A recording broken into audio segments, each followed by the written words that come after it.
నమస్తే welcome to hello TV. Telangana రాష్ట్రంలో సమగ్ర సర్వే కొనసాగుతుంది। కొన్ని చోట్ల సక్రమంగా కొనసాగుతున్నా మరికొన్ని చోట్ల మాత్రం ప్రజలు భయాందోళన చెందుతున్నారు। ఈ సర్వేలో భాగంగా అధికారులు వ్యక్తిగత వివరాలను కూడా అడుగుతుండటంతో వాటిని చెప్పేందుకు ప్రజలు నిరాకరిస్తున్నారు। ఫోన్ నెంబర్, ఆధార్ నెంబర్ ఇచ్చేందుకు నిరాకరిస్తున్నారు। వ్యక్తిగత కుటుంబ వివరాలను చెప్పేందుకు కూడా పెద్దగా ఆసక్తి కనబరచడం లేదు। కొందరు తప్పుడు సమాచారం ఇచ్చి సిబ్బందిని త్వరగా పంపుతున్నారని తెలిసిందే। దీంతో కులగణన సర్వే ఏ మేరకు సక్సెస్ అవుతుందన్నది చూడాల్సి ఉంది।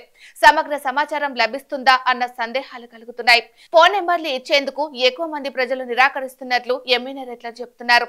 అదే సమయంలో ఆస్తుల వివరాలను కూడా చెప్పేందుకు ముందుకు రావడం లేదు। ఆస్తుల వివరాలను తీసుకొని మీరు ఏం చేసుకుంటారన్న ప్రశ్నలు ప్రజల నుంచి వస్తున్నాయి। కొందరైతే నేరుగా తాము ఈ ప్రశ్నలకు సమాధానం చెప్పేది లేదని కరాఖండిగా చెప్పేస్తున్నారు। మరికొందరు మాత్రం సమాధానాలను దాటివేసేందుకు ఎక్కువగా ప్రయత్నాలు చేస్తున్నారు। ఈ సమగ్ర సర్వే కారణంగా తమకు ప్రస్తుతం అందుతున్న సంక్షేమ పథకాలు అందకుండా పోతాయేమోనన్న భయం ప్రజల్లో ఎక్కువగా కనిపిస్తుంది। అదే సమయంలో రేషన్ కార్డులను కూడా తొలగిస్తారన్న ప్రచారంతో పూర్తి సమాచారం చెప్పేందుకు ప్రజలు ముందుకు రావడం లేదు। ఒకటి కాదు, రెండు కాదు, 75 ప్రశ్నలకు సమాధానం చెప్పాల్సి ఉంది। బీసీ డిక్లరేషన్ అయితే తమకు ఈ సర్వే వల్ల ఏం లాభం అని ప్రజలు ప్రశ్నిస్తున్నారు।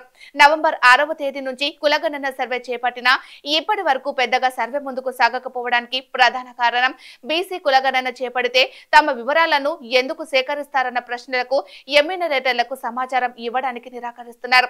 26 రోజుల పాటు ఈ సర్వే కొనసాగుతుందని తెలిసినప్పటికీ ప్రజలు ముందుకు రాకపోవడానికి ప్రధాన కారణం తమకు ఏమాత్రం లాభం లేని సర్వేకు ఎందుకు సహకరించాలని ప్రజలు కోరుతున్నారు।